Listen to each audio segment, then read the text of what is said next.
While I was under anesthesia, my husband Carter emptied our joint account. She won't need money where she's going, he told his mistress, transferring $250,000 to their secret getaway fund. When my family lawyer handed me the bank statements, I smiled, then remembered something Carter had conveniently forgotten. I was the sole trustee of his $4.2 million inheritance, and the withdrawal requirements were about to change. The operating room lights were the last thing I remembered before darkness claimed me.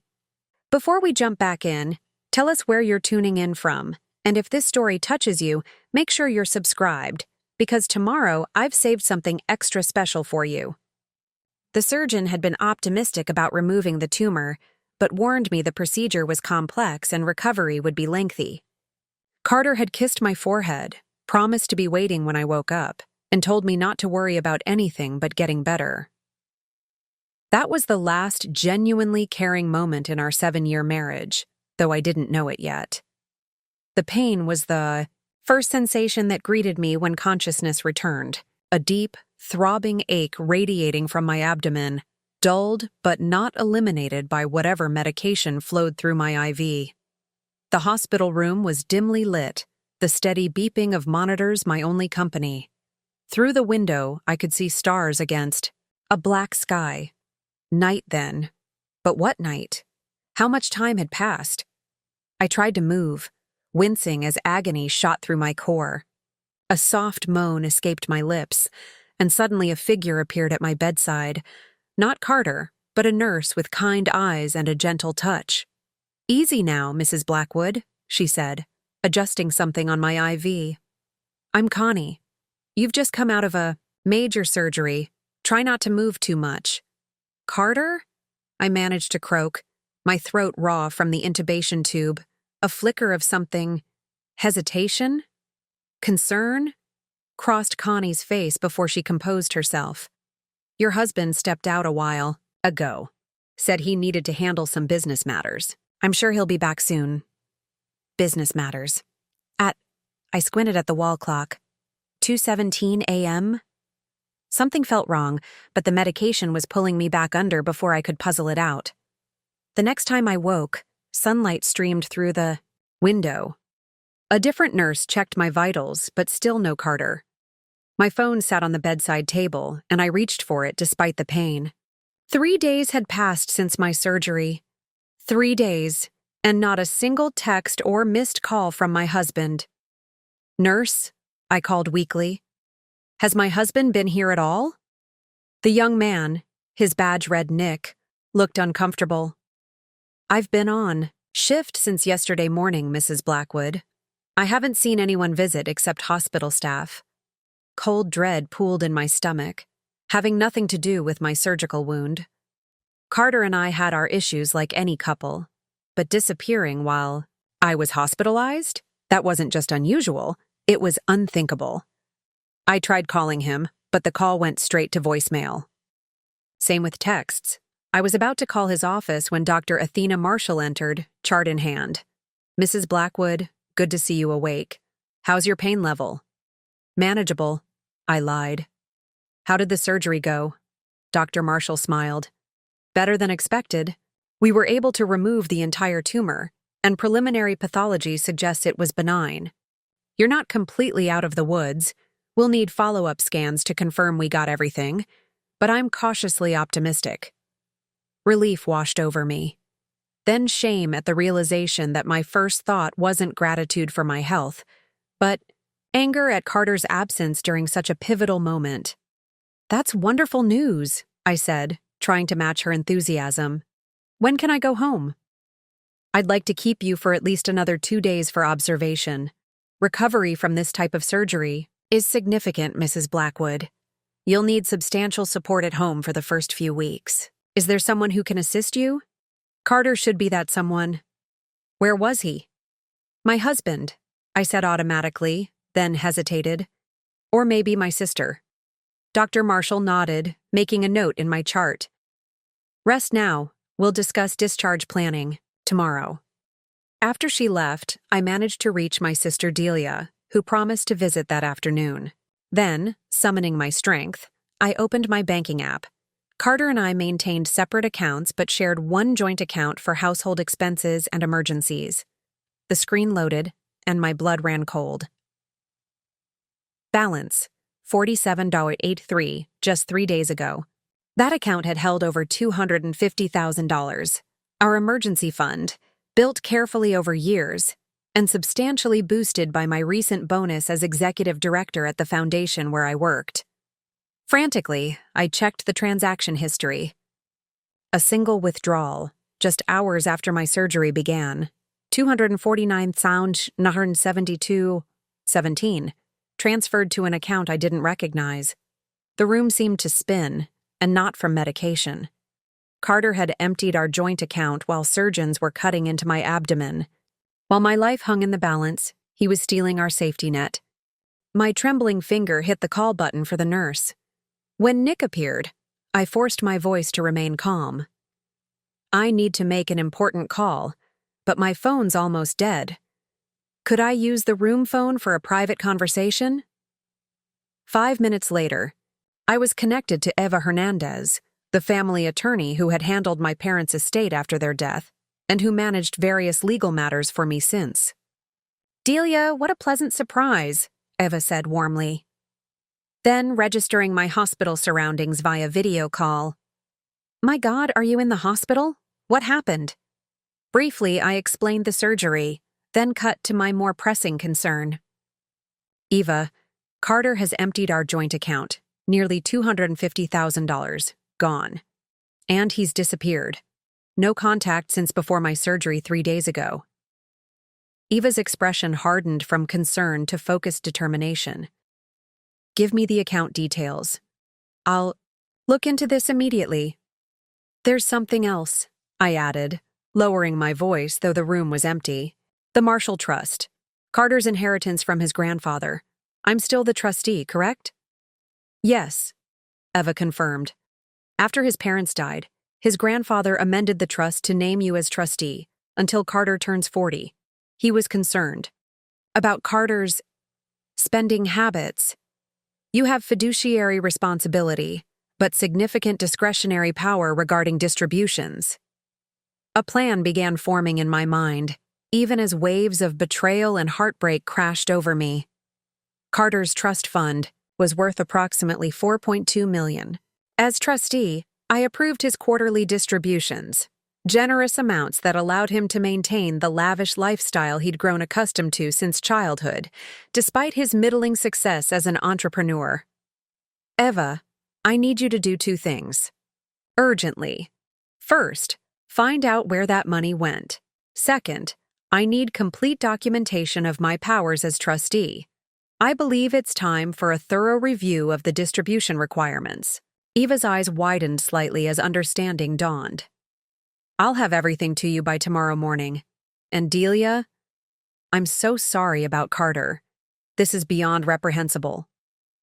After we disconnected, I lay back against the pillows, emotional and physical pain competing for dominance. 7 years of marriage, ending not with a conversation or even an argument, but with theft and abandonment at my most vulnerable moment. Yet as tears slid down my cheeks, a strange calm settled over me. Carter had forgotten something crucial in his rush to clean out our account. He'd forgotten exactly who controlled the purse strings to his family fortune. He'd forgotten that his doting wife was also a shrewd financial executive with an encyclopedic memory for contractual details. Most importantly, he'd forgotten that his grandfather had never quite trusted him, but had trusted me implicitly. "Your move, Carter," I whispered to the empty room. "Your move." The next few days in the hospital passed in a blur of pain medication, diagnostic tests, and deafening silence from Carter. Each morning, I awoke hoping it had all been a medication-induced nightmare, only to check my phone and find no messages, no calls, no explanations. Delia arrived the afternoon after my discovery, her face a mask of concern and poorly disguised. Fury when I explained what Carter had done. "That spineless, worthless," she began, then caught herself, noticing my wincing. "I'm sorry. Preparing and narrating this story took us a lot of time, so if you are enjoying it, subscribe to our channel. It means a lot to us. Now back to the story. But how could he do this? While you were in surgery, who does that? Someone who assumed I wouldn't wake up to discover it, I said quietly, voicing the thought that had been haunting me since seeing the bank statement.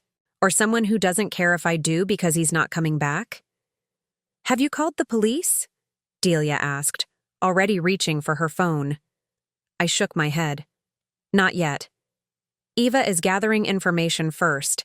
Since we're married, and it was a joint account, it's technically legal for him to withdraw the money. Morally reprehensible, but legal. Delia's eyes narrowed. But the trust fund isn't joint, is it? A ghost of a smile touched my lips. No, it isn't. By the 5th day, Dr. Marshall deemed me stable enough for discharge, though she emphasized the need for continuous care during recovery. You'll need help with everything, she explained while reviewing my discharge papers. Bathing, dressing, meal preparation. Absolutely no lifting anything heavier than 5 pounds for at least 6 weeks. No driving for at least 2 weeks. Do you have arrangements in place? Delia stepped forward. She's staying with me. I've already set up the guest room on the 1st floor and I'm working remotely for the next month. I squeezed my sister's hand gratefully. In the midst of this nightmare, her steadfast support was my only comfort. As a nurse reviewed my medication schedule, I noticed Connie, the night nurse who'd been with me after surgery, hovering near the door, seemingly waiting for an opportunity to speak with me alone. When Delia stepped out to bring the car, Connie approached my bedside. Mrs. Blackwood, she said softly, glancing toward the door. There's something you should know. Her expression held that same hesitation I'd noticed that first night. Your husband was here the night of your surgery, but he wasn't alone. My heart, already fractured, seemed to crack further. A woman. Connie nodded. Young, blonde. They thought I couldn't hear them from the nurses' station, but sound carries in these halls at night. They were... She paused, choosing her words, carefully, discussing financial matters, quite intensely. Did you hear what they said? I asked, my voice hollow.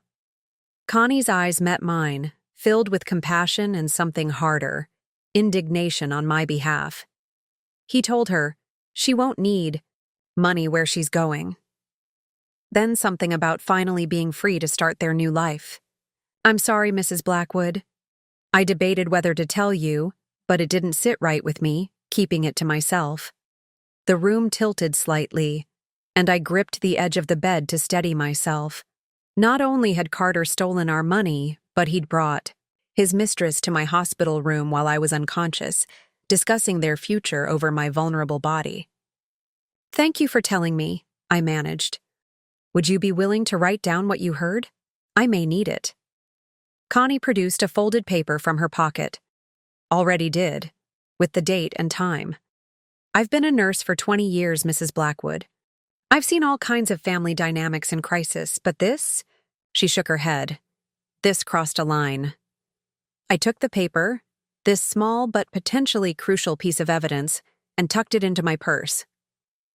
The journey to Delia's house was excruciating, every bump in the road sending shockwaves of pain through my abdomen.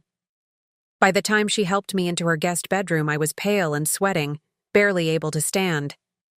You need rest, Delia insisted, adjusting pillows behind me. Everything else can wait. But as I drifted on a sea of prescribed painkillers, my mind worked tirelessly, assembling pieces of a puzzle I hadn't known existed until days ago. How long had Carter been planning this? Was the blonde woman new, or had she been in the picture? For months? Years? Had our entire marriage been a calculated facade? I awoke hours later to voices in the hallway, Delia and a woman I recognized as Eva Hernandez.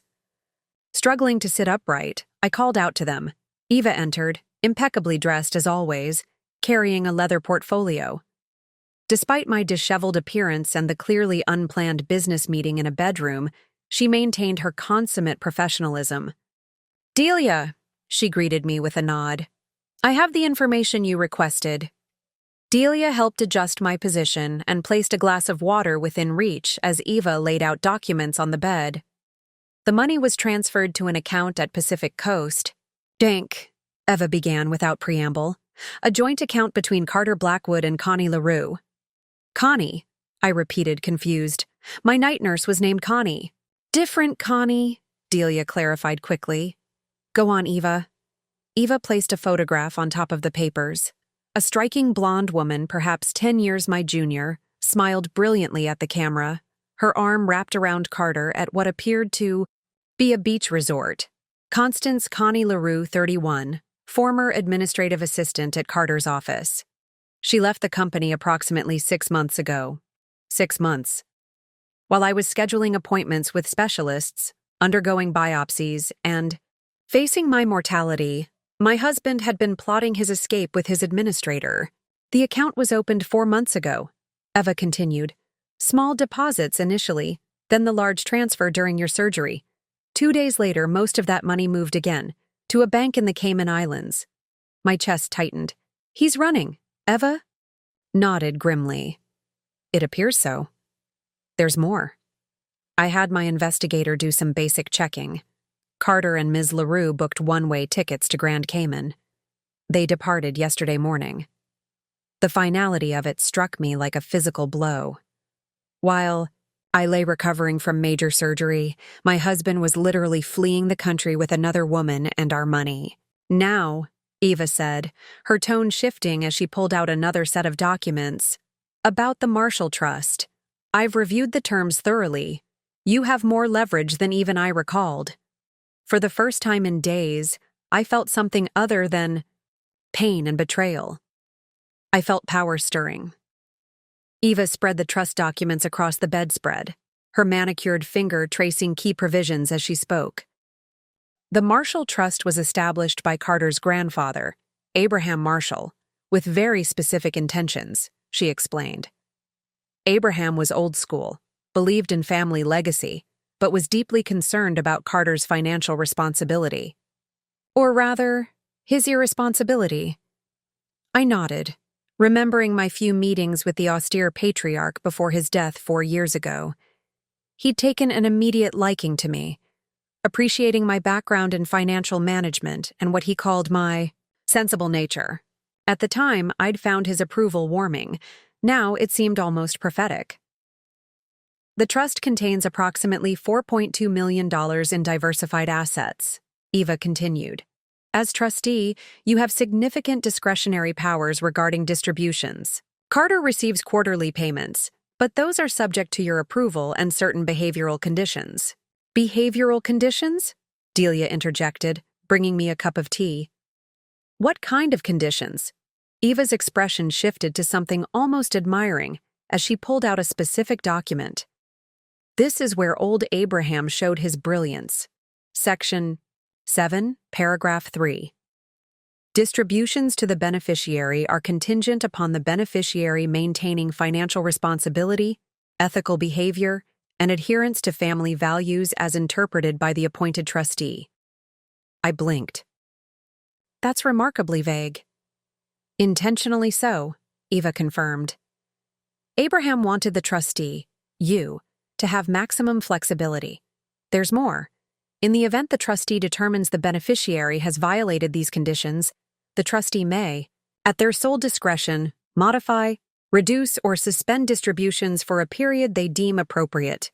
The implications began crystallizing in my mind. So legally, I could completely cut off Carter's access to his trust fund? Yes. Eva nodded. Furthermore, in cases of egregious violations, you have the authority to redirect up to 30% of the trust's annual income to charitable organizations aligned with the Marshall family values. A stunned silence fell over the room. Carter had emptied our joint account of $250,000, but I controlled his access to $4.2 million. The imbalance was staggering. He never read the trust documents, did he? I asked quietly. Eva shook her head. Based on my interactions with Carter over the years, I doubt it. He was always more interested in when the next payment would arrive than in understanding the conditions attached to it. His arrogance, Delia muttered. He probably assumed his grandfather would never put real restrictions on his money. I closed my eyes, memories flooding back. Carter's dismissive attitude whenever I suggested we review our financial arrangements. His insistence that the trust was boring legal stuff we didn't need to worry about. His grandfather's pointed questions during our last meeting about whether Carter appreciated the responsibility that came with the Marshall legacy.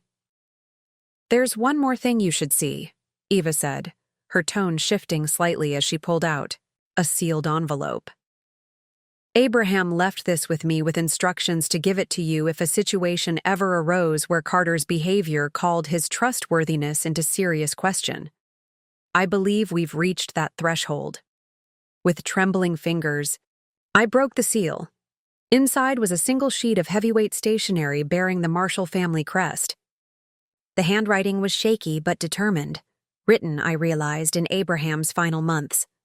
"My dear Delia, if you are reading this, then my grandson has done something to betray the trust I placed in both of you. I hoped this day would never come, but I am a practical man and have observed Carter's patterns long enough to prepare for all contingencies. When I amended my trust to name you as trustee, it was not merely because you married my grandson. It was because I recognized in you the qualities that the Marshall fortune has needed for generations: integrity, intelligence, and the strength to make difficult decisions when necessary.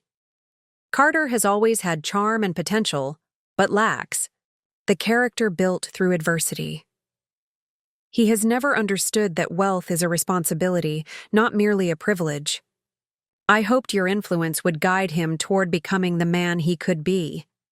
If he has proven himself unworthy of that hope, do not hesitate to use the powers I've granted you. The trust was established to sustain our family legacy for generations, not to enable self-destruction or dishonorable behavior. You have my complete confidence and my blessing for whatever actions you deem necessary.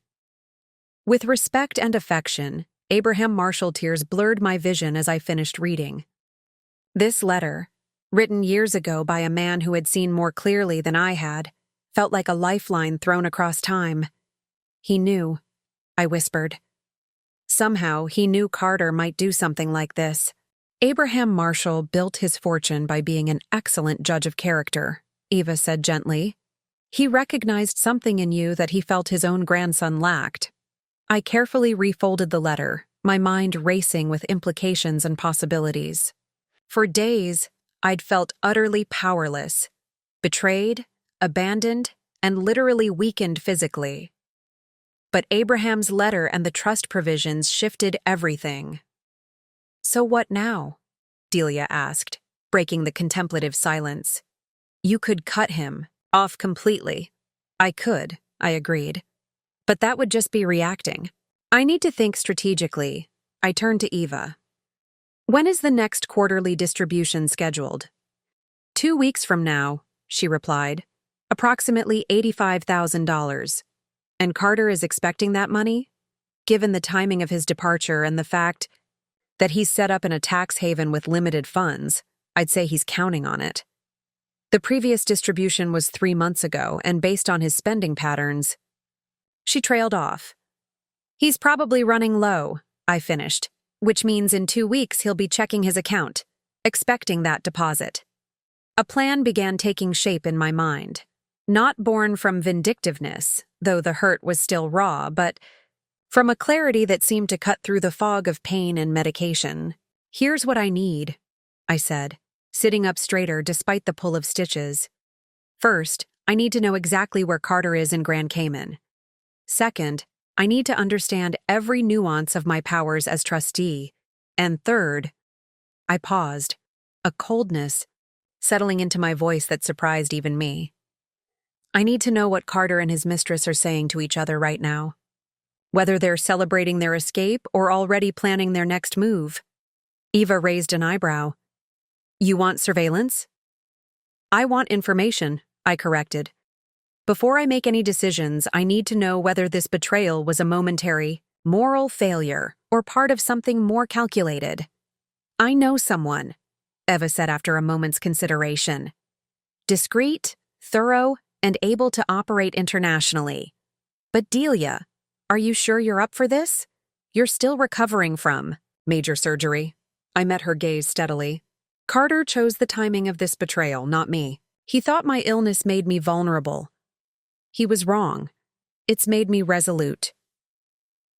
3 days later, I was seated in Delia's sunroom, a cashmere throw over my legs despite the warm spring air.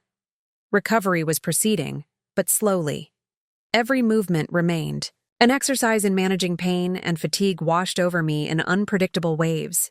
Still, I insisted on being dressed properly each day, a small act of defiance against the weakness that had overtaken my body.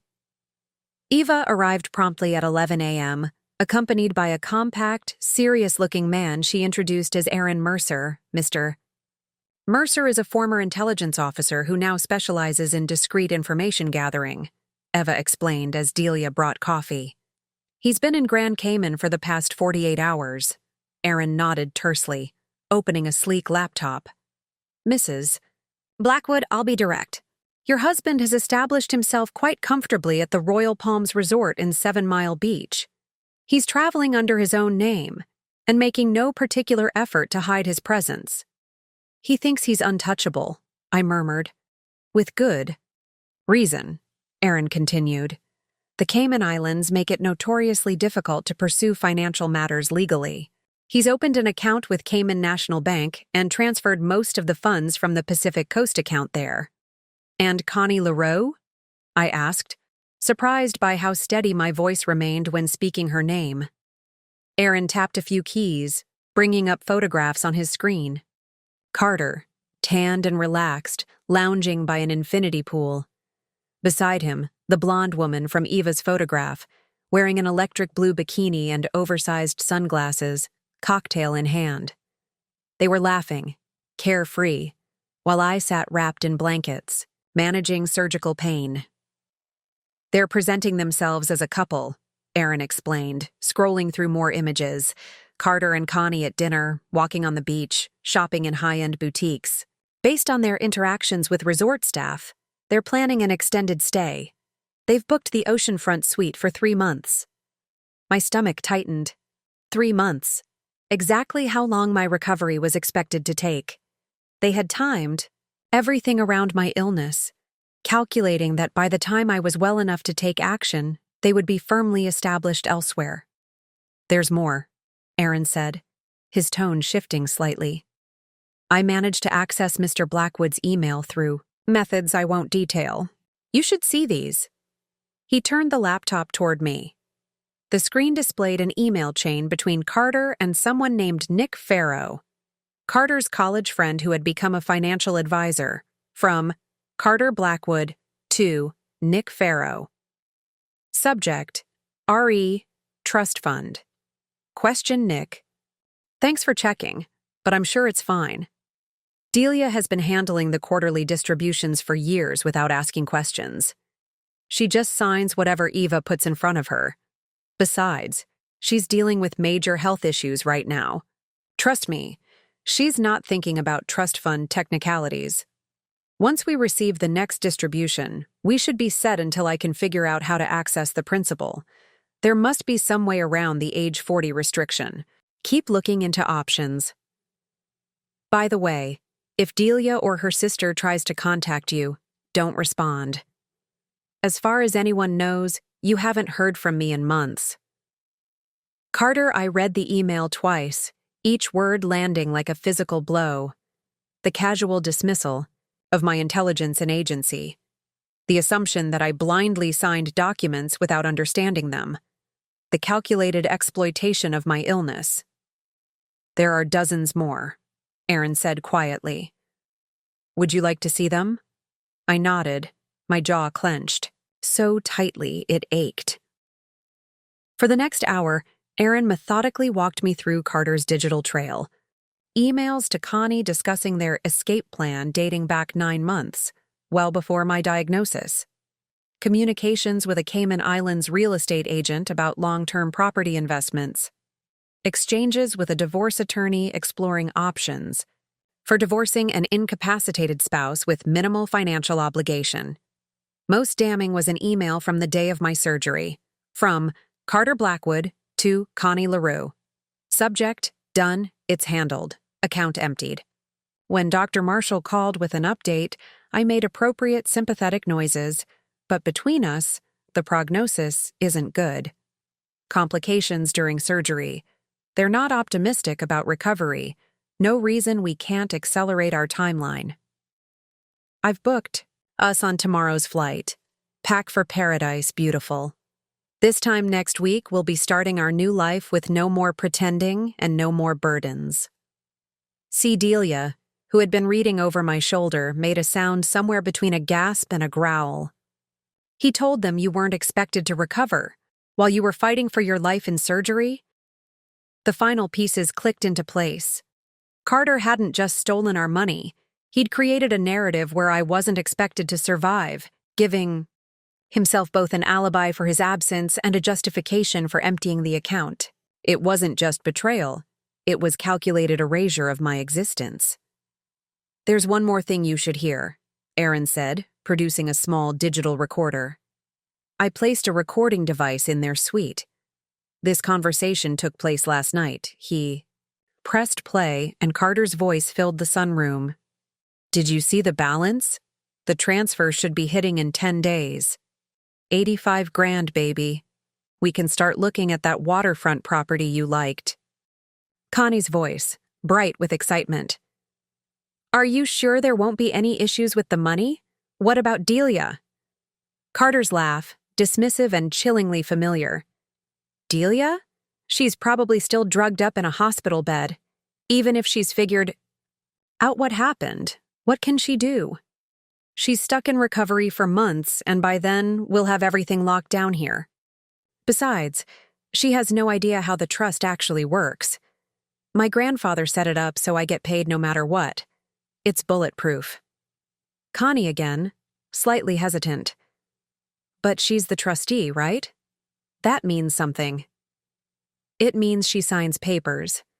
Carter scoffed. "It's a formality. The trust pays out quarterly, period. That's how these things work. Guaranteed income. Honestly, the joint account cash was just a bonus. The real money starts flowing once we establish residency here. Tax advantages, baby. We'll be living at a whole different level." Aaron stopped the recording. For several long moments, the only sound in the room was my controlled breathing as I processed this final confirmation of Carter's character, or lack thereof. Eva broke the silence. "I've heard enough to confirm that Carter has violated every behavioral condition in the trust. His actions constitute fraud, potential medical negligence, and certainly breach the ethical behavior and family values clauses. You have absolute legal standing to suspend his distributions." I closed my eyes, seeking centeredness amid the storm of emotions. When I opened them again, both Eva and Aaron seemed taken aback by what they saw. "I don't want to suspend the distributions," I said, my voice calm and clear despite the fire burning within. "Not yet. First, I want to modify them." I turned to Eva. "You said I have the authority to redirect up to 30% of the trust's annual income to charitable organizations?" She nodded, a slow smile of understanding spreading across her face. "Good," I said, "because I have some very specific charities in mind, and I'd like the donations to be made in Carter and Connie's names, with appropriate certifications sent to their current address." I looked back at the frozen image on Aaron's laptop. Carter and Connie, living their best life on stolen money and broken vows. 10 days, I said softly. 10 days until they learn what trustee really means. The next morning, I woke with a clarity and purpose that seemed to cut through the fog of pain medication. My body might be weakened, but my mind was razor sharp, focused on the intricate chess game that had begun without my knowledge, but would now continue with my full participation. When Delia brought my morning tea, she found me propped up in bed, surrounded by printouts of the Marshall Trust documents, a legal pad filled with notes in my precise handwriting. "You should be resting," she admonished gently. setting the tea on my nightstand. "I've rested enough," I replied, not looking up from the section I was annotating. "Carter and Connie have had months to plan while I was focused on my health. I need to catch up." Delia sat on the edge of the bed, concern etched on her face. "Dee, I'm worried about you. Yesterday was intense. All those emails, the recording. It's a lot to process while you're still healing." I finally looked up, meeting my sister's gaze. "I know you're worried, but honestly, having a purpose right now is helping me. It's giving me something to focus on besides the pain and betrayal." "Just promise me you won't push yourself too hard," she said, squeezing my hand. "Revenge isn't worth compromising your recovery." "This isn't about revenge," I said quietly. "It's about justice and protection. Carter stole our emergency fund, money that was meant to cover my medical expenses, our mortgage, our future. I need to secure what's left." Delia nodded, unconvinced, but supportive. "So what's the plan?" Eva mentioned redirecting some of the trust money to charities. "That's just the beginning," I replied, handing her my legal pad. "I've been reviewing the trust provisions line by line. There's so much more I can do within the legal boundaries Abraham established." Before Delia could respond, her doorbell rang. Minutes later, Eva entered my temporary bedroom, looking impeccably professional in a charcoal suit despite it being Saturday. "You're working weekends now?" I asked, as she settled into the armchair beside the bed. "This case has become a priority," Eva replied simply. "Aaron sent a follow-up report this morning. Carter has contacted 3 separate financial advisors in Grand Cayman, apparently shopping for ways to potentially access the trust principal before he turns 40. "Can he do that?" Delia asked, alarmed. "No," Eva and I answered simultaneously. "The trust is ironclad on that point," Eva continued. "But his attempts demonstrate intent, which strengthens our position regarding his violation of the behavioral conditions." I nodded, then winced slightly as the movement pulled at my surgical site. "I've been making notes on those conditions. The trust specifications about financial responsibility and family values are deliberately broad, but there are specific provisions we can leverage." Eva leaned forward with interest as I outlined my findings. For the next hour, we refined my initial ideas into a comprehensive strategy, not merely reactive, but proactively protective of both the trust assets and my own financial future. "There's something else we need to discuss," Eva said when we had established the broad strokes of our approach. "Medical expenses. Your insurance will cover much of your surgery and hospital stay, but there will be significant out-of-pocket costs for your ongoing recovery, especially since Carter emptied your emergency fund." My stomach tightened at the reminder of the practical implications of Carter's betrayal. Beyond the emotional devastation lay very real financial concerns. "The trust has provisions for that as well," I said, flipping to another flagged section of the documents. Section 12 addresses medical emergencies for immediate family members of the beneficiary. As Carter's spouse, I qualify. Eva looked impressed. "You've been thorough." "I was a financial director before I was Carter's wife," I reminded her. "I know how to read contract language." We were interrupted by another arrival, Aaron Mercer, carrying his laptop and a slim folder. "Sorry to intrude on a weekend," he said, "but I thought you'd want to see this immediately." He handed me the folder, which contained printouts of a bank statement. It took me a moment to recognize it as our joint account, the one Carter had emptied. "Where did you get this?" I asked, scanning the document. "Mr. Blackwood accessed your online banking yesterday," Aaron explained. "He was checking to see if your insurance had deposited any reimbursements for your medical costs. Apparently, he's set up alerts for any new deposits." My hands tightened on the paper. "He's monitoring the account he emptied, waiting like a vulture for any new money to appear so he can take that too." "Precisely," Aaron confirmed. "And there's more. I've been monitoring his communications with the Cayman Bank. He's arranged for automatic transfers. Any deposit over $500 that lands in your joint account will be immediately swept to his Cayman account. A cold wave of anger washed through me, temporarily dulling even my physical pain. Carter wasn't just stealing our past savings. He was attempting to siphon any future funds as well. "Can we stop him?" Delia asked. "Close the account?" "We could," Eva answered slowly. "But I wonder if there might be a more strategic approach." I nodded, already following her thinking. "If we close the account, he'll know I'm taking action. Right now, he believes I'm too ill or too uninformed to address what he's done. That misconception is our advantage." "Exactly," Eva agreed. "The element of surprise remains valuable." Aaron opened his laptop. "There's one more thing you should see. Mr. Blackwood has been investigating you, Mrs. Blackwood." "Investigating me?" I echoed, confused. Aaron turned the screen to show me a series of emails between Carter and someone named Alex Torres, describing himself as a financial research specialist. Need comprehensive background on Delia Blackwood, née Lawrence. Particularly, interested in any financial holdings not disclosed during marriage. Willing to pay premium for expedited research. Discretion essential. I stared at the email, trying to process this new level of betrayal. He thinks I have hidden assets? After he's the one who stole our emergency fund? It appears he's searching for any resources you might have to pursue. Him legally, Aaron explained. He's specifically asked this Torres person to identify vulnerabilities in your financial history. Vulnerabilities, I repeated, a hollow laugh escaping me. My vulnerability was trusting my husband. Eva placed her hand over mine. This actually works in our favor. While Carter wastes time and money hunting for financial secrets that don't exist, we'll be implementing our real strategy.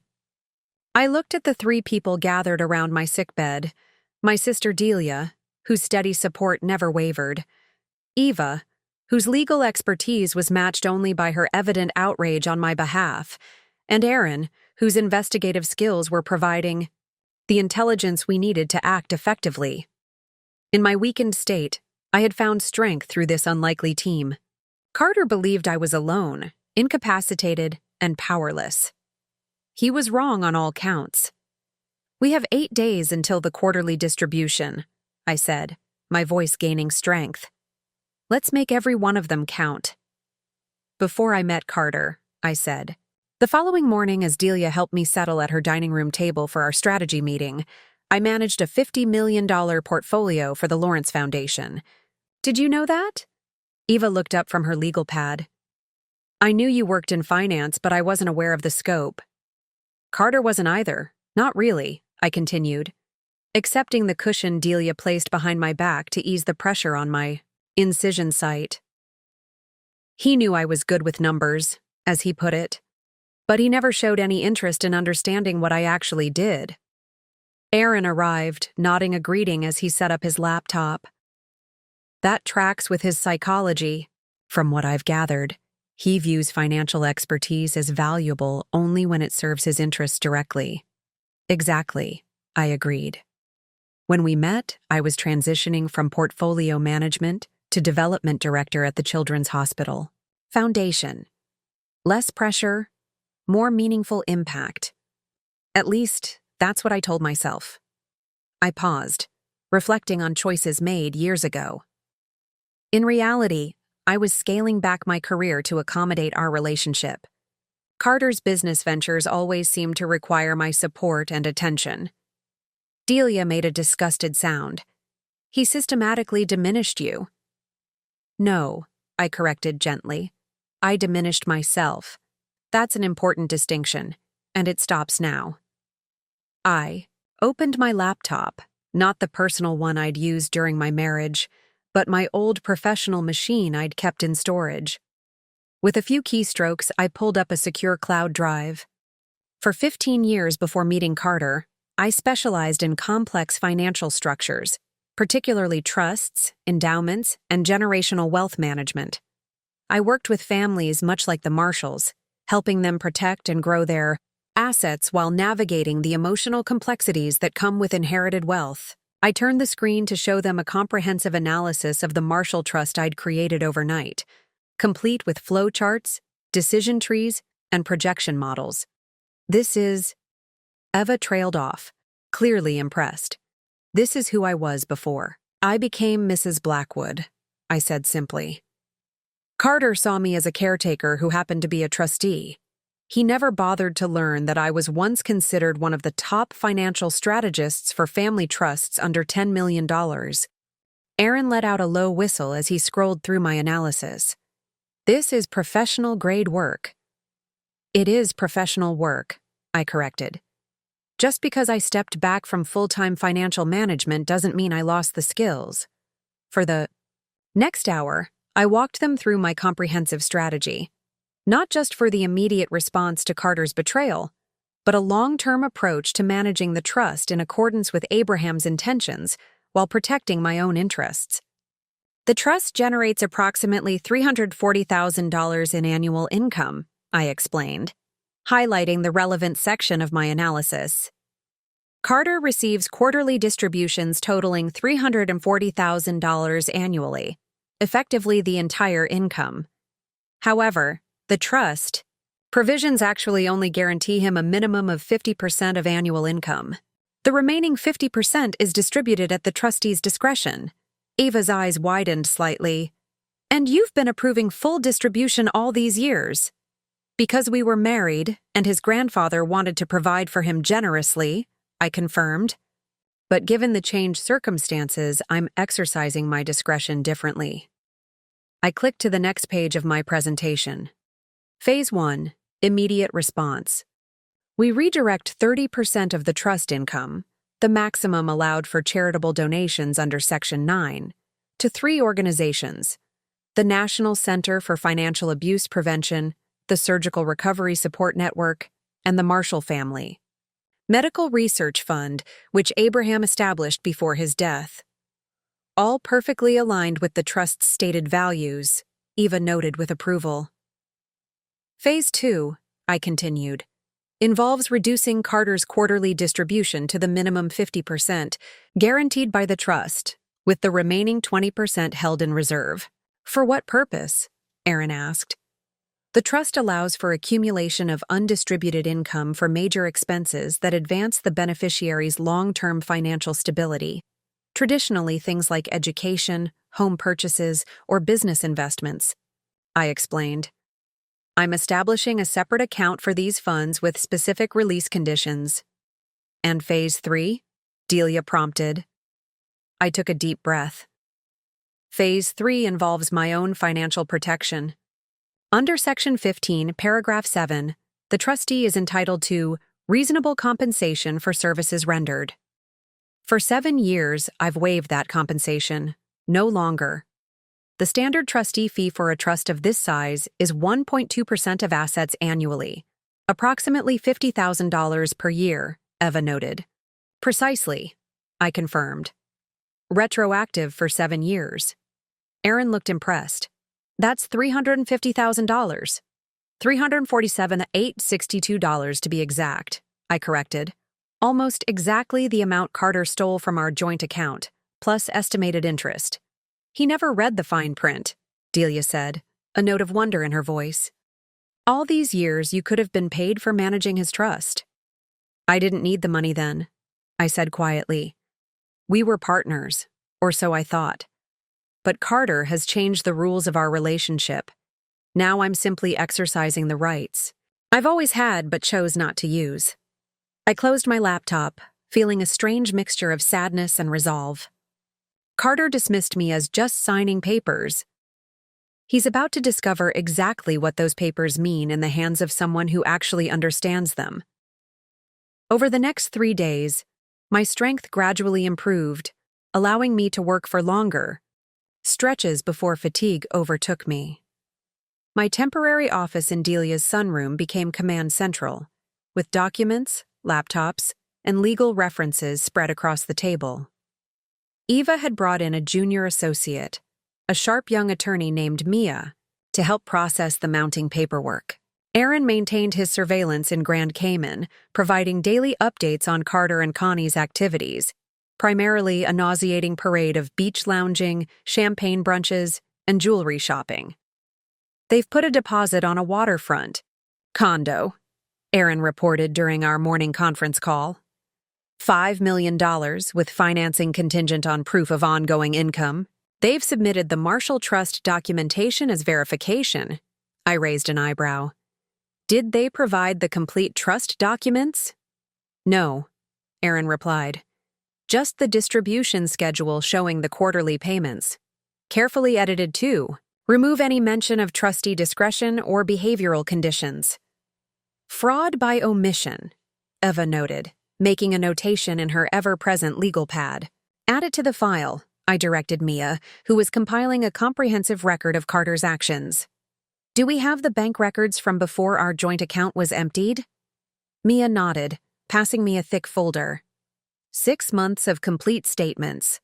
As requested, I've highlighted all transactions over $1,000. I began methodically reviewing the statements, looking for patterns that might have escaped my notice when I trusted my husband implicitly. It didn't take long to find them.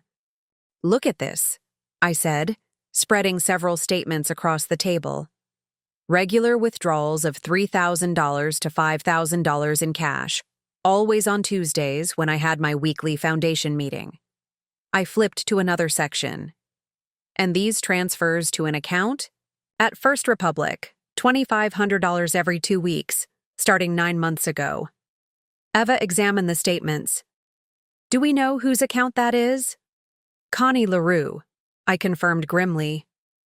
"I called the Foundation's HR department yesterday. Connie resigned exactly 9 months ago, the same week these transfers began, cited personal reasons for her departure." "He was paying her," Delia said, the disgust evident in her voice, "while you were going through medical tests and preparing for surgery. He was funneling your joint money to his mistress."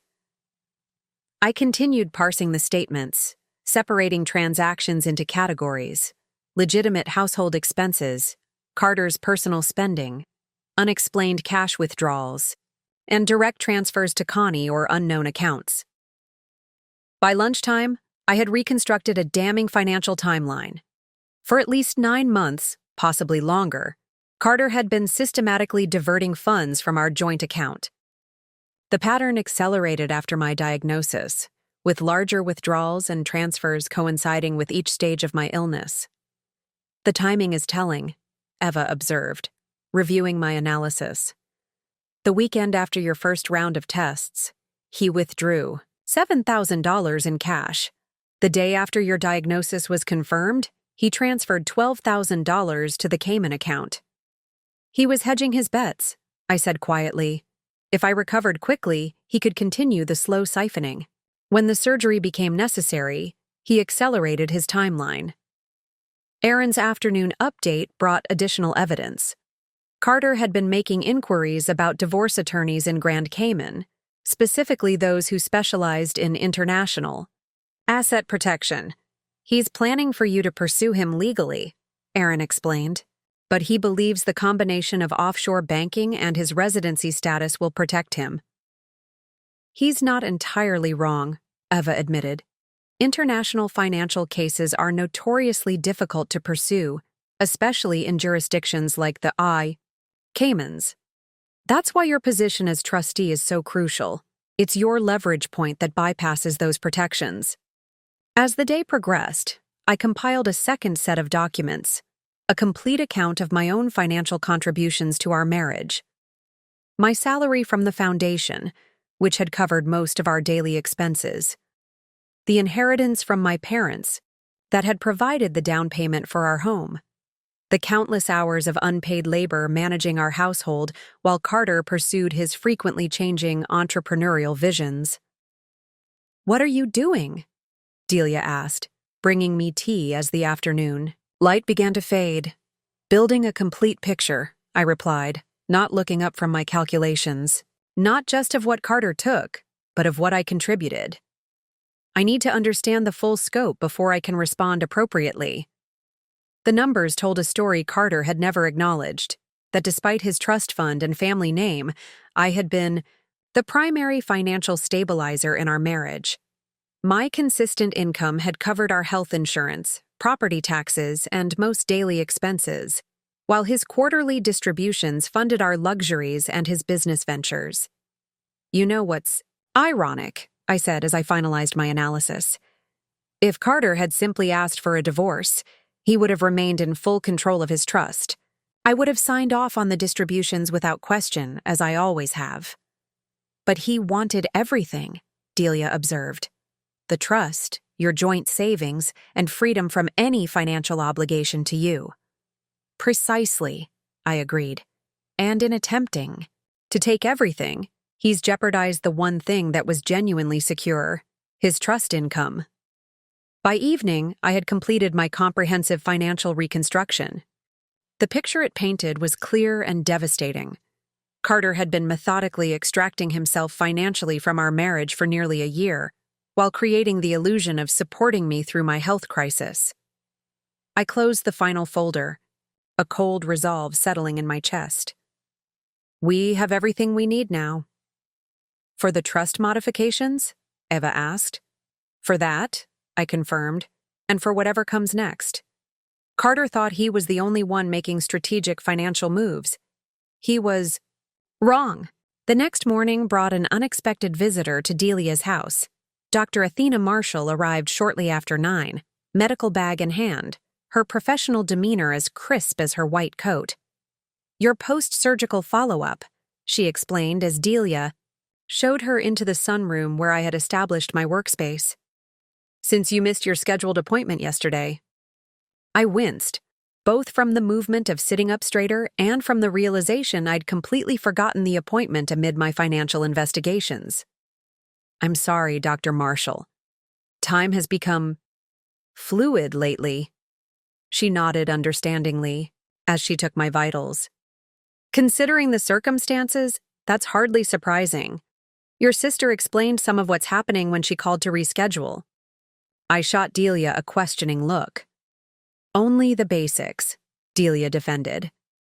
That Carter left during your surgery and took money. Dr. Marshall should know about your stress levels. It affects your recovery.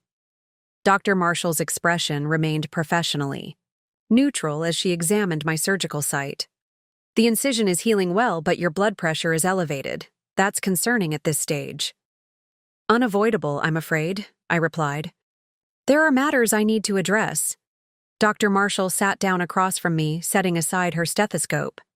Mrs. Blackwood, Delia. Doctor-patient confidentiality allows me to speak frankly. Stress impedes healing. Whatever you're dealing with, your recovery needs to remain the priority. I gestured toward the organized chaos of documents surrounding me. This is part of my recovery, Dr. Marshall. Taking control of what I can while my body heals at its own pace. She studied me for a moment. Then something in her expression shifted slightly. You know, I wasn't going to mention this, but given the circumstances, I was acquainted with Abraham Marshall. He was a significant donor to our hospital's oncology research program. This caught me by surprise. You knew Carter's grandfather? She nodded. For several years before his passing. He was a remarkably astute man with strong principles. When he learned of my interest in advancing surgical techniques for complex abdominal tumors like yours, he established a research fund specifically for that purpose. A chill ran through me as connections formed. The Marshall Family Medical Research Fund.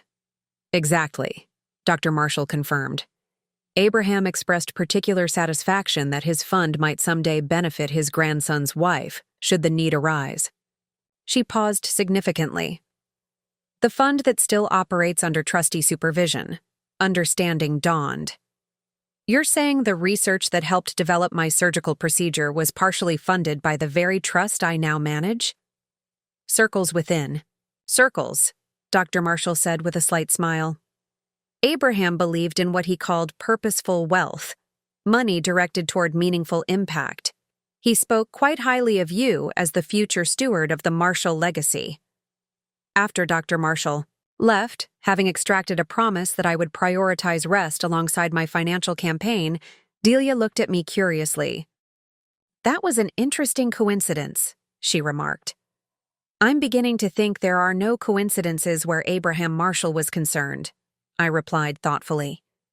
"The more I learn about him, the more I suspect he orchestrated safeguards I'm only now discovering."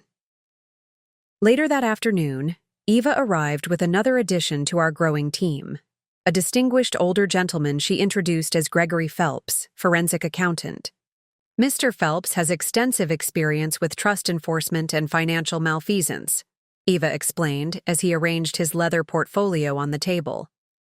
"I thought his expertise might be valuable for what we're trying to accomplish." Gregory's deep voice carried the weight of decades in financial investigation. "Mrs. Blackwood, I've reviewed the preliminary documents Ms. Hernandez shared. Your husband's actions follow a pattern I've seen numerous times. Systematic financial extraction ahead of abandonment." "Is it really that common?" I asked, disheartened by the thought. "Unfortunately, yes," he confirmed. "Particularly when there's illness involved.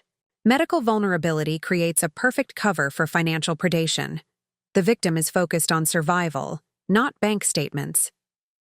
For the next 2 hours, Gregory reviewed my financial reconstructions, occasionally nodding with approval at my methodology.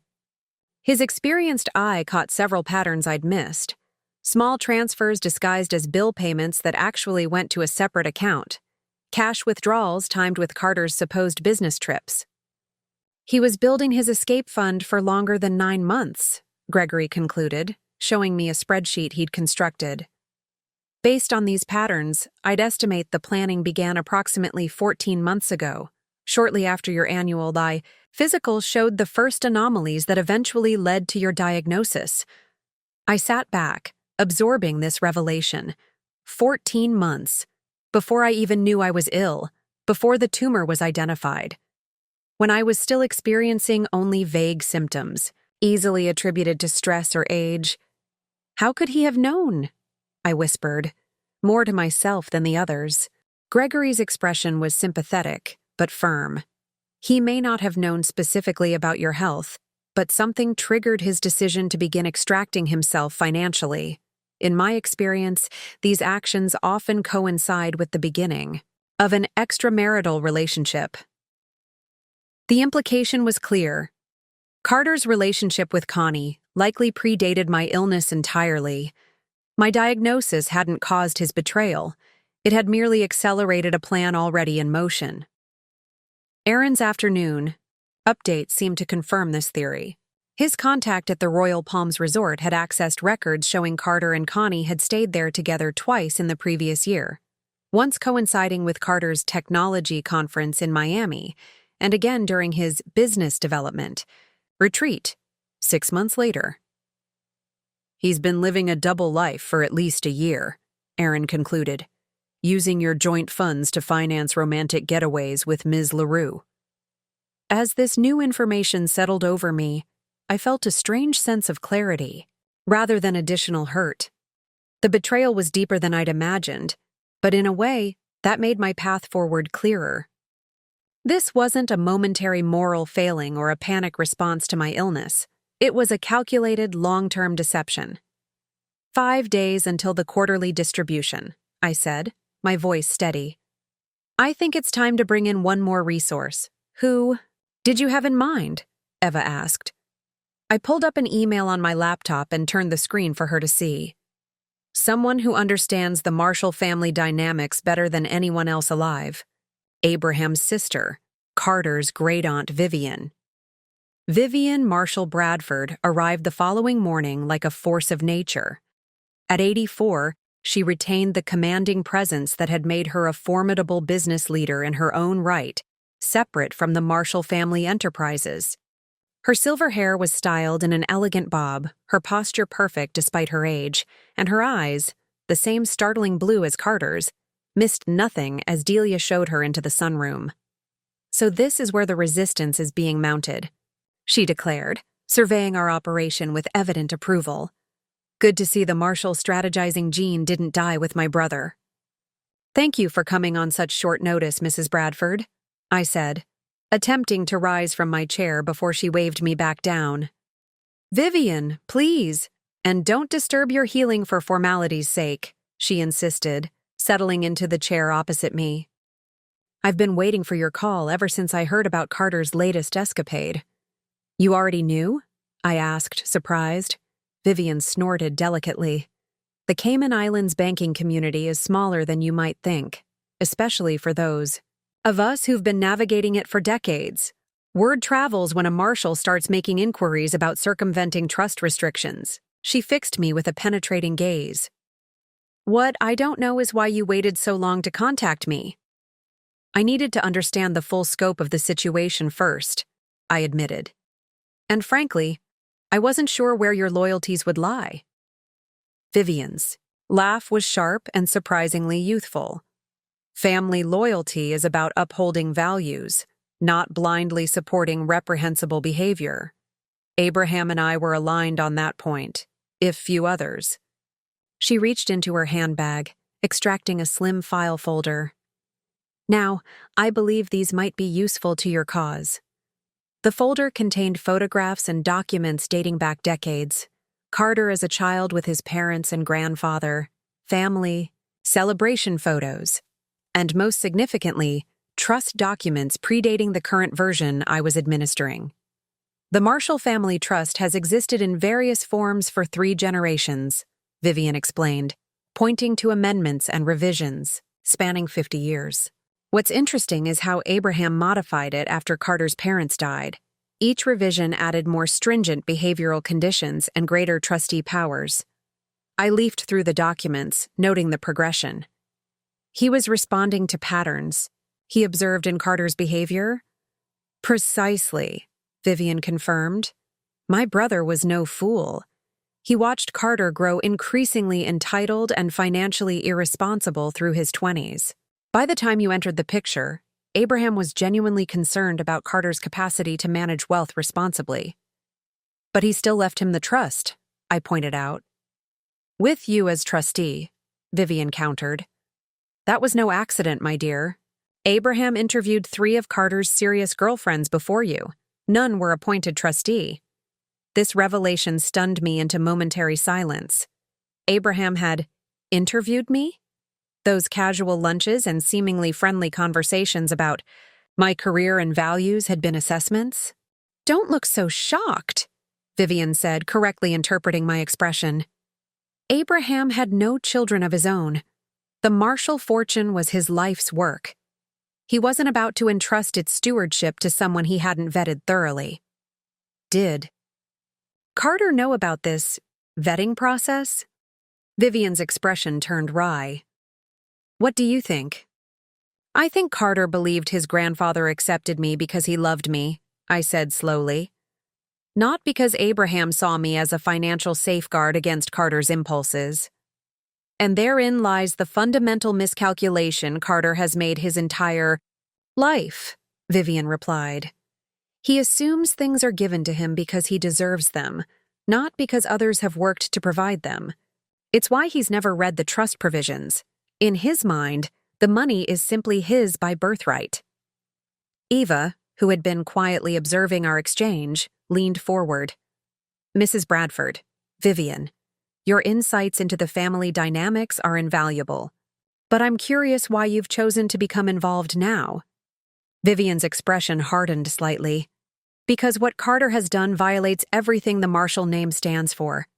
Using a spouse's illness as cover for financial extraction, abandoning family responsibilities. My brother would be appalled." She turned back to me. "Besides, I've waited 7 years to see if you would rise to the occasion Abraham believed you capable of. It appears that time has come." As our conversation continued, Vivian revealed layers of Marshall family history I'd never known. Previous financial improprieties by Carter's father that had prompted the initial trust restrictions. Carter's adolescent spending sprees that had necessitated his first financial intervention. The family's quiet management of Carter's failed business ventures before I entered the picture. "He presents himself as a self-made entrepreneur," Vivian explained. But every business he's started has been bankrolled by family money and quietly dissolved when it inevitably failed.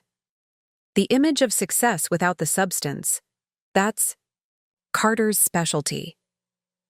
By midday, a more complete picture had emerged, not just of Carter's betrayal of me, but of his lifelong pattern of entitlement, financial irresponsibility, and carefully maintained illusions. "There's one more thing you should know," Vivian said as she prepared to leave. "Carter isn't the first marshal to attempt accessing trust funds through deception. His father tried similar maneuvers. Abraham anticipated that Carter might eventually follow suit." She handed me a sealed envelope, yellowed slightly with age. "Abraham gave me this shortly before his death, with instructions to deliver it to you if Carter ever attempted to circumvent the trust conditions." The envelope bore my name in Abraham's distinctive handwriting, along with a date, 6 years ago, shortly before he passed away. "He prepared this specifically for this scenario?" I asked, turning the envelope in my hands. "My brother," Vivian said with a small, sad smile, "always planned for contingencies, especially the ones he hoped would never materialize." As Delia showed Vivian out, I carefully opened the envelope. Inside was a single sheet of paper, not a letter this time, but a document titled Trustee Emergency Powers Activation Protocol. My hands trembled slightly as I began to read, understanding, dawning. Abraham hadn't just given me the power to reduce Carter's distributions or redirect portions to charity. Under specific conditions of egregious violation, conditions Carter had unquestionably met, I had the authority to do much more. Document Abraham had left with Vivian transformed our strategy completely.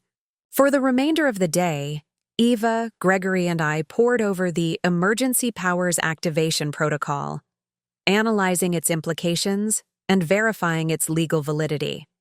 "It's extraordinary," Eva said, carefully reviewing the notarized document for the third time. "But it's legitimately executed and consistent with trust law.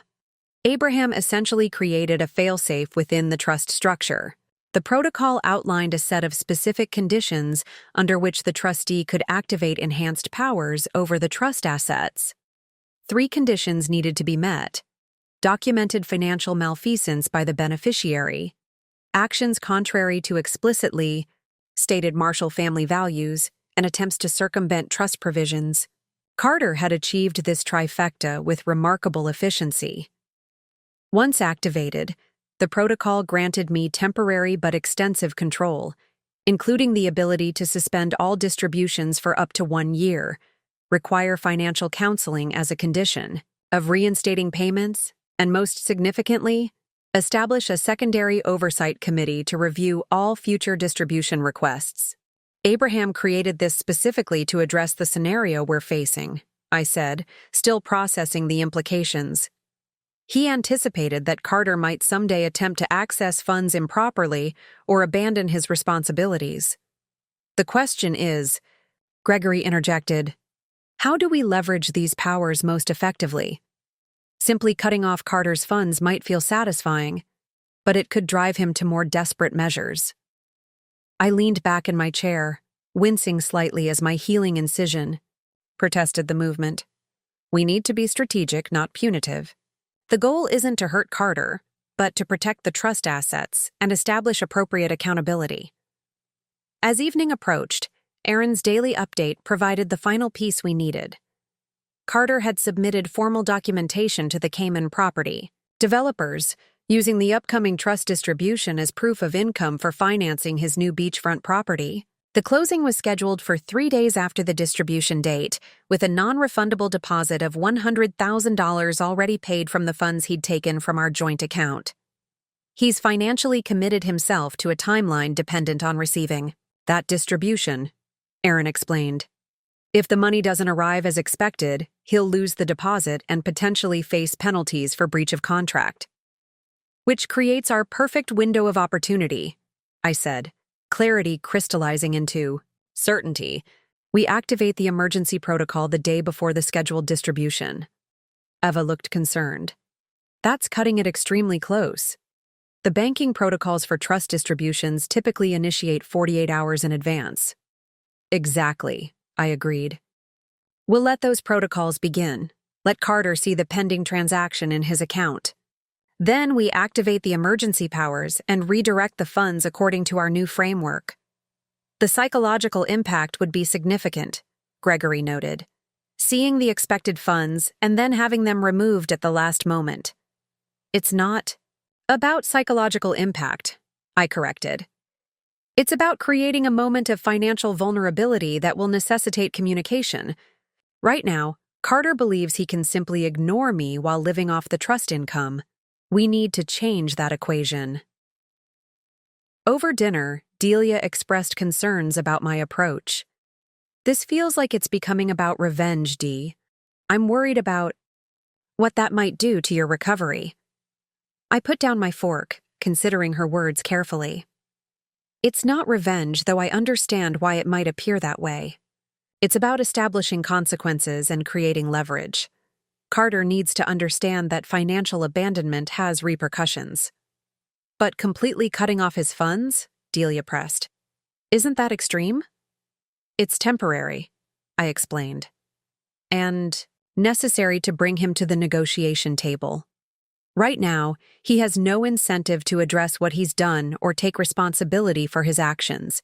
This changes the power dynamic. Later that evening, as I reviewed the final details of our plan, Ava raised another important consideration. Have you thought about what this means for your marriage legally? She asked gently. These actions, while justified for trust management, effectively acknowledge the marriage is over. I nodded, having already confronted this reality.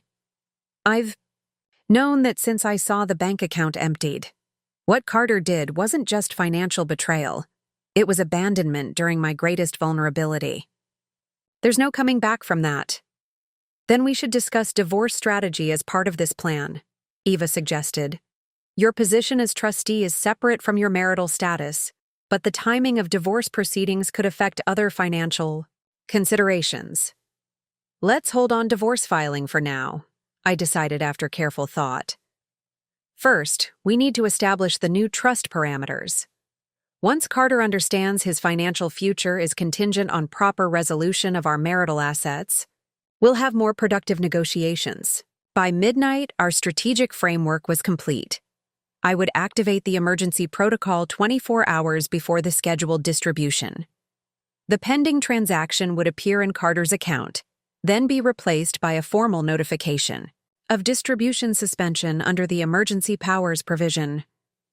Simultaneously, formal communications would be sent to Carter outlining the conditions required for reinstatement of distributions, beginning with full accounting for the misappropriated joint funds.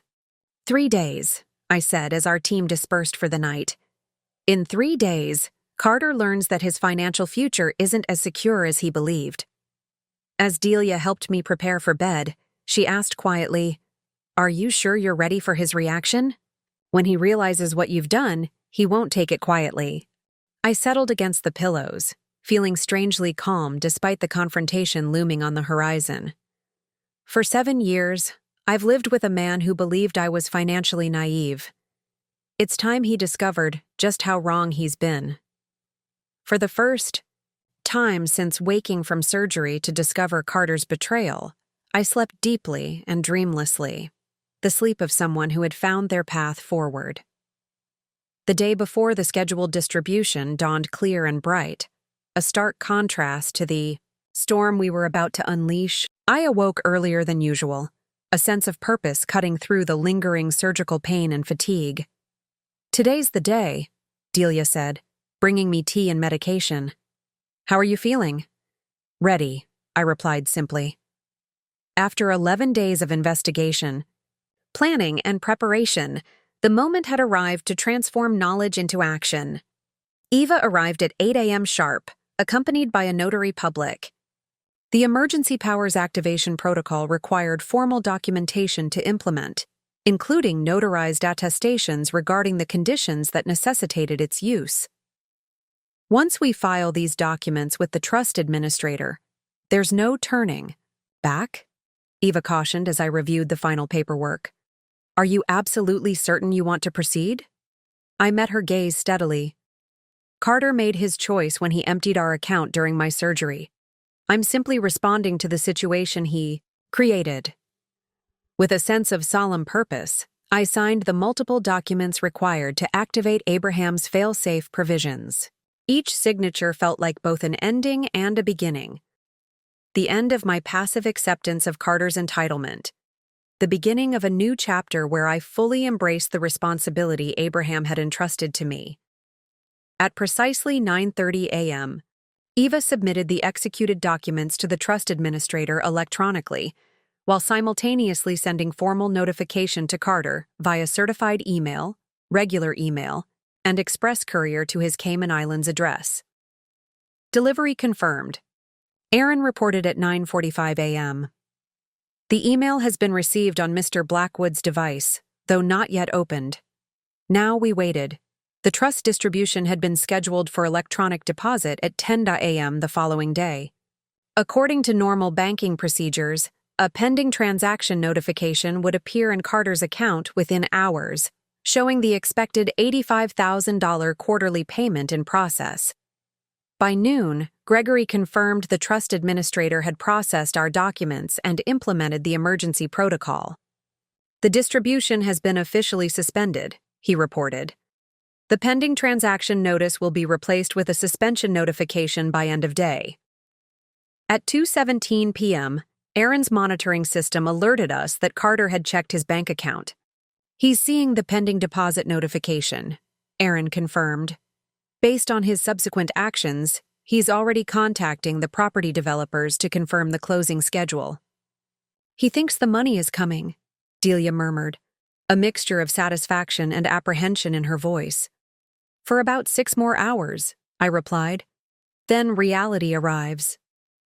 At 4:30 p.m., Ava received confirmation from the trust administrator that the I-by formal suspension notice was being processed into the banking system. By 8 p.m., it would replace the pending transaction notification in Carter's account. We should establish a monitoring rotation for tonight, Aaron suggested. Mr. Blackwood's reaction when he discovers the suspension will be immediate and likely volatile. I nodded in agreement. I'd like to be notified regardless of the hour. This is my responsibility to see through. As evening approached, a strange calm settled over me.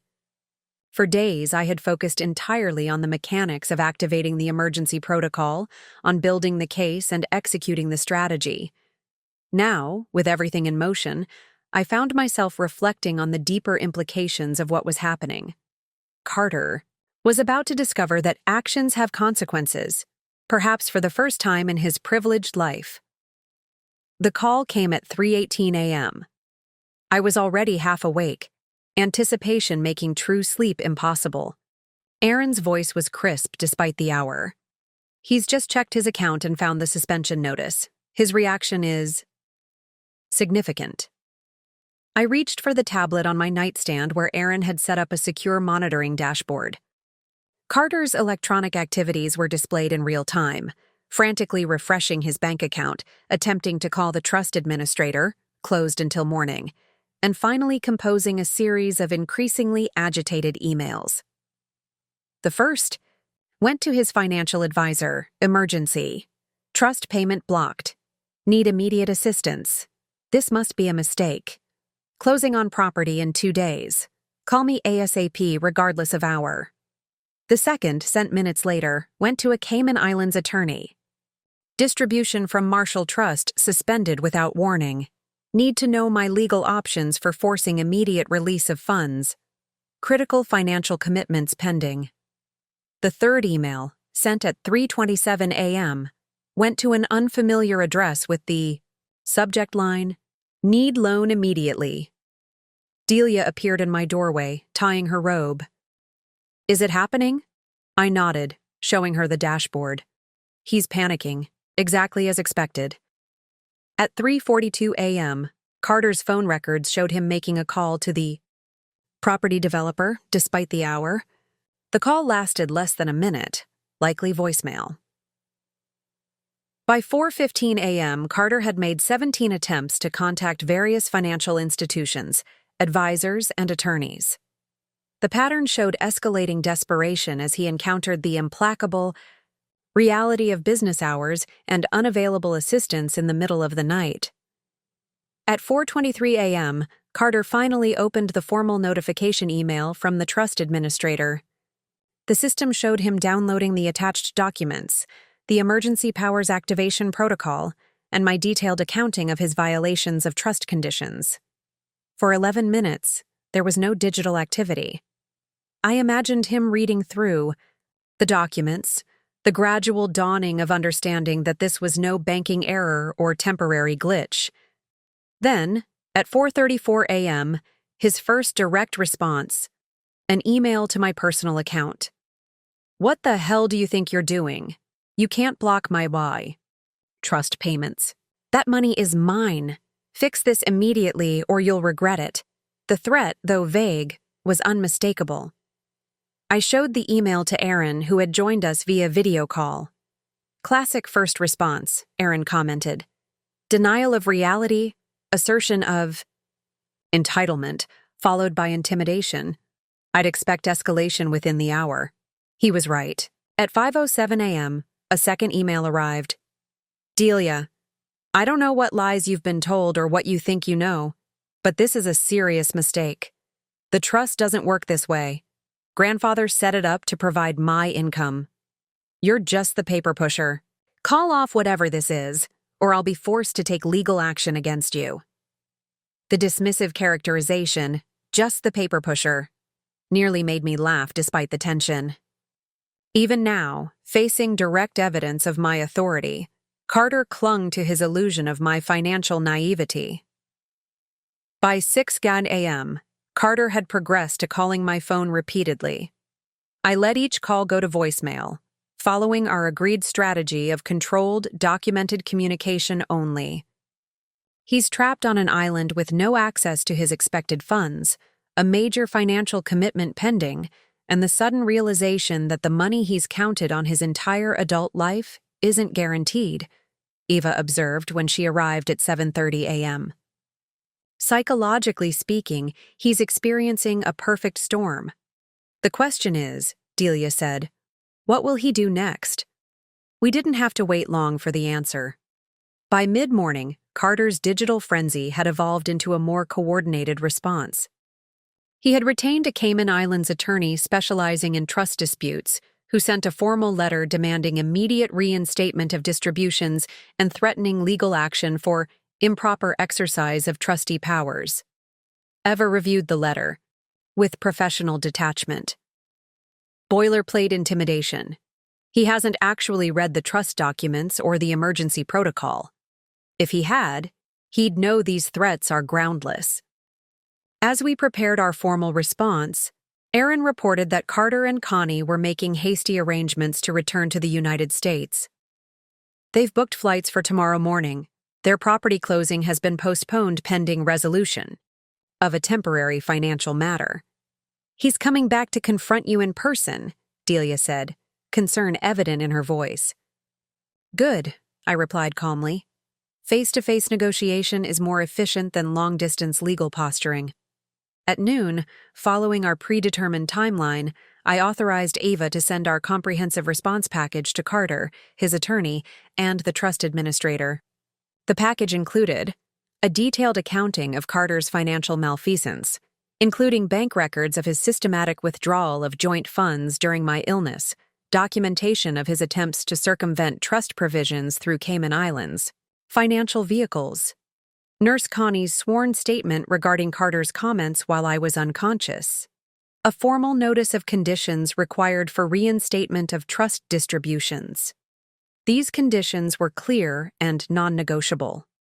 Full repayment of the $249,972.17, taken from our joint account submission to a complete financial audit by an independent trustee.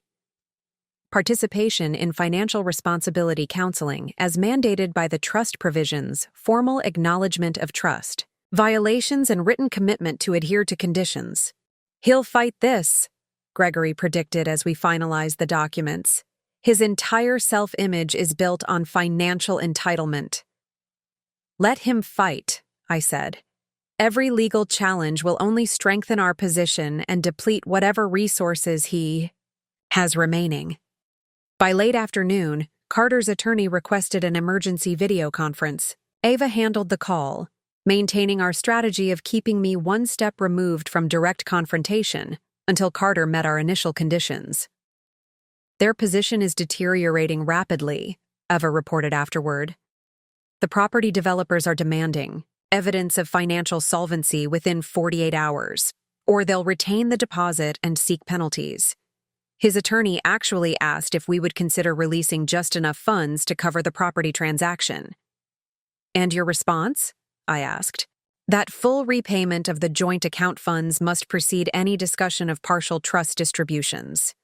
Eva replied with professional satisfaction. I also mentioned that as trustee, you've implemented the retroactive compensation clause for the past 7 years of services. By evening, Carter's desperation had reached new heights. He sent a direct email that oscillated between threats and attempts at emotional manipulation. Delia, you're making a terrible mistake. This property is a critical investment opportunity. I left because I couldn't handle watching you suffer. The money was for both our futures. If you ruin this deal, you're destroying everything we could have built. Your illness has clearly affected your judgment. When I return tomorrow, we need to talk rationally about this vindictive behavior. I read the email twice, noting the revealing contradictions. He claimed to have left because he couldn't handle my suffering, yet took our emergency fund meant to support my recovery. He insisted the money was for both our futures, while establishing himself in a tax haven with another. Woman, what's your response? Delia asked, reading over my shoulder. Nothing yet, I replied. His words tell me everything I need to know about his mindset. He still believes he can manipulate me. Tomorrow, when he arrives, he'll discover just how much has changed. The pieces were in place. The formal mechanisms were engaged. Now we awaited Carter's physical return and the confrontation that would determine the shape of our futures. Carter's flight was scheduled to land at 4:15 p.m. the following day. By unspoken agreement, our team gathered at Delia's house by early afternoon, preparing for the confrontation to come. I insisted on dressing formally despite my still healing incision, charcoal slacks, a silk blouse, and the pearl earrings Abraham had given me on my wedding day. No longer confined to loungewear, I reclaimed another piece of my pre-surgery identity. Eva had prepared the sunroom as an impromptu conference space, with formal seating arranged to provide me both authority and protection. Gregory organized our documentation into clear, irrefutable exhibits. Aaron established discrete recording devices to document the meeting, legal in our state with single-party consent. Are you certain you want to confront him directly? Delia asked as she helped me apply light makeup. Eva could handle the initial meeting. I met my reflection's gaze in the mirror.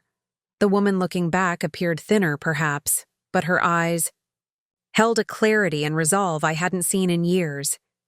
I need to do this myself, I replied. Not just for the practical outcome, but for my own healing. I spent too many years diminishing myself to accommodate Carter's ego. That ends today. At 4:32 p.m., Aaron's monitoring system alerted us that Carter's flight had landed.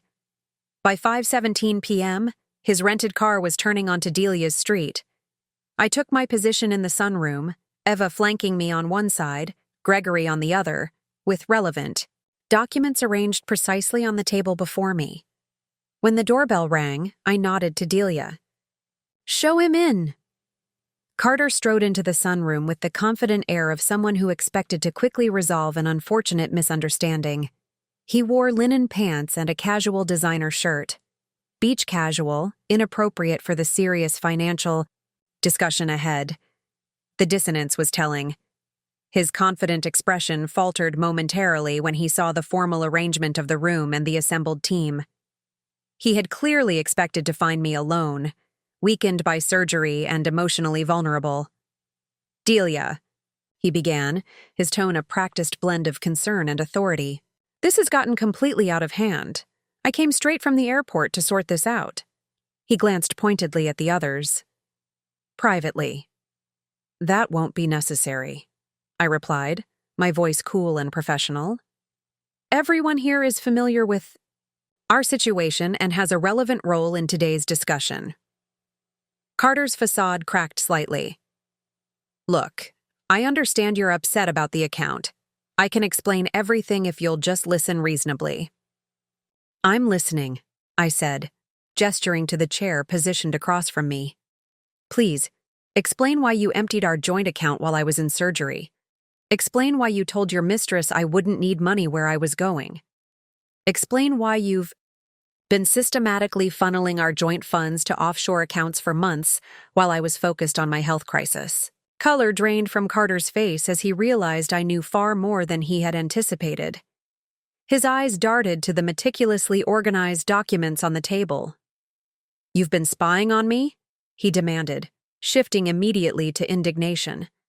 "I've been investigating financial malfeasance," I corrected calmly. "As both your spouse and the trustee of the Marshall Trust, I have not only the right but the obligation to understand exactly what's happened."